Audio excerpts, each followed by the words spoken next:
Hier, je vous ai raconté mon diagnostic de cancer. Aujourd'hui, je vais vous dire quelque chose que mes médecins ne comprenaient pas, quelque chose qui a changé ma relation au shiatsu pour toujours. Pendant mes chimios, il y avait quelque chose d'étrange. Les autres patients perdaient leurs cheveux, moi non. Ils perdaient leurs cils, leurs sourcils, moi non. Ils vomissaient en continu, épuisés par les effets secondaires, moi, beaucoup moins.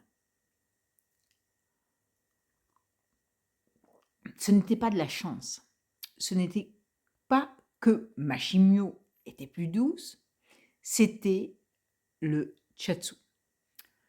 Plus précisément, ma connaissance des points d'acupuncture. Je vais essayer de vous l'expliquer. Vous voyez, après 20 ans de pratique, je connaissais les points. Les points pour les nausées, les points pour soutenir le système immunitaire, les points pour protéger le chi, l'énergie vitale.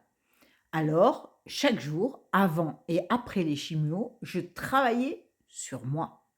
36 estomacs pour la nausée et l'énergie. 6 rats pancréas pour soutenir mon sang. 4 gros intestins pour renforcer mon système immunitaire. 6 péricardes, un antinauséeux puissant. Je ne vais pas vous montrer tous les points là, mais je vous les montrerai un jour. Est-ce que ça a empêché tous les effets secondaires? Non. La chimio, elle fait des ravages. C'est son job. Elle tue les cellules, les mauvaises et les bonnes. Mais est-ce que j'ai pu limiter les dégâts? Énormément. Mes cheveux, intacts. De temps en temps, un peu plus mou, mais intacts. Mes sourcils et mes cils, toujours là. Les vomissements, gérables. Mes médecins étaient étonnés. Moi, j'appliquais juste ce que j'avais, ce que je savais. Et c'est là que tout a basculé dans ma tête. Pendant des années, j'enseignais le shiatsu comme une technique.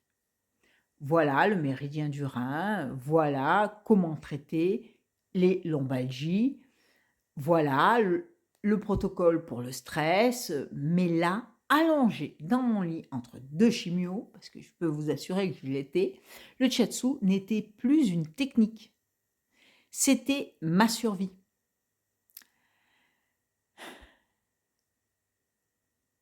Et je me suis dit, et si ce savoir m'a littéralement sauvé la vie, si ces points ont fait la différence entre garder mes cheveux ou les perdre, et si cette connaissance m'a permis de traverser l'enfer debout, pourquoi est-ce que je la garde enfermée dans des formations en présentiel à seulement une petite partie de personnes qui peuvent se libérer? Pourquoi est-ce que seuls ceux qui ont l'argent, le temps, la mobilité peuvent apprendre ça? Combien de gens en chimio en ce moment pourraient bénéficier de ces points? Combien de familles aimeraient pouvoir aider leurs proches malades? Combien de soignants voudraient ces outils pour leurs patients? On en a discuté avec mes médecins, je peux vous assurer que beaucoup.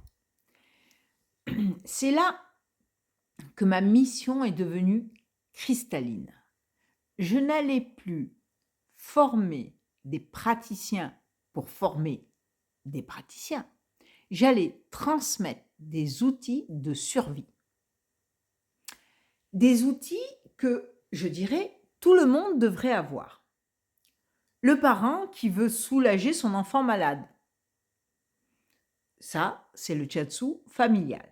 Le praticien épuisé qui veut se reconvertir sans s'épuiser plus, c'est-à-dire sans se déplacer, ou faire une reconversion.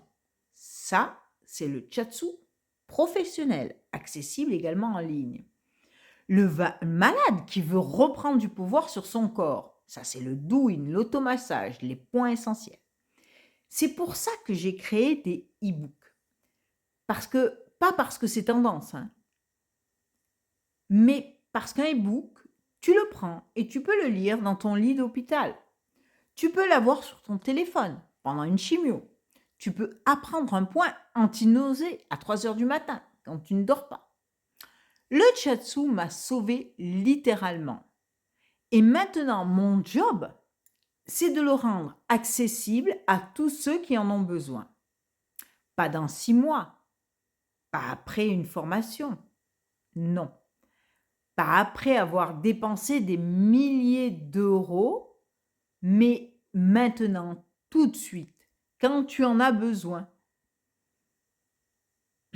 Demain, je vais te raconter comment j'ai commencé le premier e-book, les doutes et mes plantes. Et est-ce que les gens vont comprendre sans moi en phase 2? Est-ce que je peux vraiment transmettre à distance?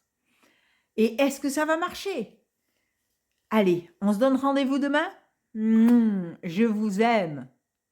Ciao, ciao. Par contre, si vous connaissez quelqu'un qui est actuellement en chimio, dites-lui qu'il existe des points qui peuvent l'aider. Ciao, ciao.